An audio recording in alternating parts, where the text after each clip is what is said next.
All right, everybody. Good morning. Chief Meteorologist Brad Petovich here. We're going to dive right into the forecast here because everybody's talking about this potential tropical cyclone, which might not even become a tropical system, but we'll talk about that. Right now, first things first, skies clearing, really nice weather setting up right now. We've got skies clearing out. Temperature's still pleasant. It's in the 70s out there right now. The air you can wear is beginning to return. It's not muggy yet, but we're starting to see dew points jump up into the 60s. And as we go through tonight, eventually we're going to see some big time showers and storms develop. So let's focus on the talk of the town. It's this system right here. A lot of thunderstorms here, but you're probably wondering, Brad, where is this actual system? Well, the circulation is right there. All these thunderstorms are being sheared off to the east with strong wind shear. Get used to this. This is a true sign of an El Nino type hurricane season. You can get systems, but boy, do they get battered by that shear. We take a look at the sandwich product, which really shows you the low level circulation is closer to Houston, but look at all these thunderstorms over the Gulf. And that's going to be an interesting parameter to keep an eye on because it's likely the heavy rain will be well displaced to the east of this circulation as it moves north and east. So potentially wherever it goes, it's probably going to be more what's east or south of it. Here's a quick look at the track from the Hurricane Center. About 1 o'clock this afternoon, they anticipate it might be a tropical depression or storm. I don't know if it's going to get there. Then it's going to be inland. So it's running out of time to become a system. But if you're in Southeast Texas, Southwest Louisiana, it doesn't matter what it's called. It's still producing a boatload of rain. In fact, let's take a look at that rainfall right now. You see the regional radars, a lot of moisture. We've got flash flooding going on in the Houston area right now. Slow moving thunderstorms. That's in an area where we're going to see flash flooding. Today, 2 areas of excessive rainfall, one with severe weather in the Midwest, and obviously our tropical system down along the Gulf Coast. Tomorrow, that shifts into the Mid-South. I actually think these inland areas probably will see the heaviest rain. Inland parts of Mississippi, Alabama, into Georgia. Notice the Carolinas, not much there. As we go into Friday, there's a very low-end risk, but overall, it looks like the heavy rain really stays away from us. So let's look at the futurecast. What could this thing look like in the next couple of days? So we'll go through time. I'm going to show you the wide view here, the southeast. You see the circulation. 2 things to note. This isn't the only game in town. Big severe weather outbreak today in the Midwest. This is probably more important than the tropical system.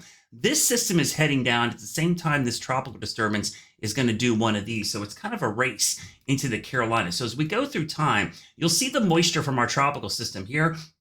Hard to tell if it's still a circulation or not, but look at this cold front to the north. Now watch what happens. This is basically early tomorrow morning. We'll go into tomorrow afternoon into the evening hours. You can see a lot of storms developing along the front to the north with a completely separate system than the low pressure, which is over Alabama and Georgia. As we go into tomorrow night, this is when our rain chances ramp up. This is midnight Friday morning. We go into the wee hours of Friday. Here's our system. Notice a couple of things. The low mainly tracks to our south, so we get a glancing blow, but look at all these storms along the cold front. What happens to those? They try to move in early Friday morning. So this is Friday, 4 o'clock in the morning. Look at the time frame. Our heaviest rain could actually work out for us. It could fall while we're sleeping. Now, we want to get it out of here in time for the morning commute. Unless you're up at 4 a.m., most people aren't commuting at 4, probably closer to 6.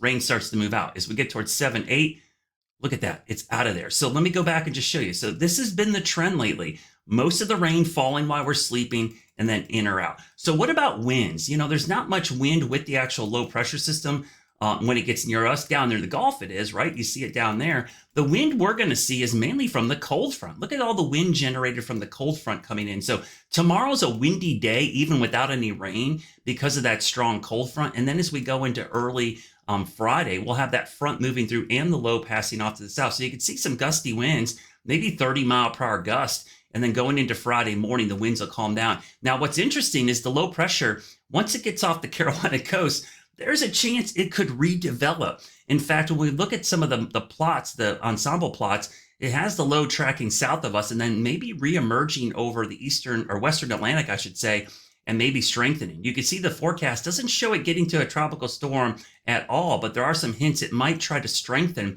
once it goes off the east coast of the United States into the western Atlantic. So rainfall. Brad, what are we going to see? Well, let's look at the latest forecast from all of the models. This is the blend of models. You'll see the heavy rain pass mainly to our south. This is through Saturday afternoon. I'm going to widen this out. Look where the bullseye of heavy rain is. Central and southern parts of Alabama, Mississippi, Georgia. This is through 2 p.m. Saturday. So basically from right now through Saturday, look at the rainfall over us. That's not that much. Columbia, maybe south, some good rain, but you see over the Carolinas, not much rain. The further north you go, the area that needs the most rain, by the way, the I-40 corridor into the Triad and the Triangle, not much rain from this. So I'd love to tell you this is going to be a good soaker. We might have to wait till next week's rain. You can see that's next week's rain. This week, probably not a lot of rain. So while this is a big story, there's going to be severe weather in the Midwest, flash flooding in the South for the Carolinas.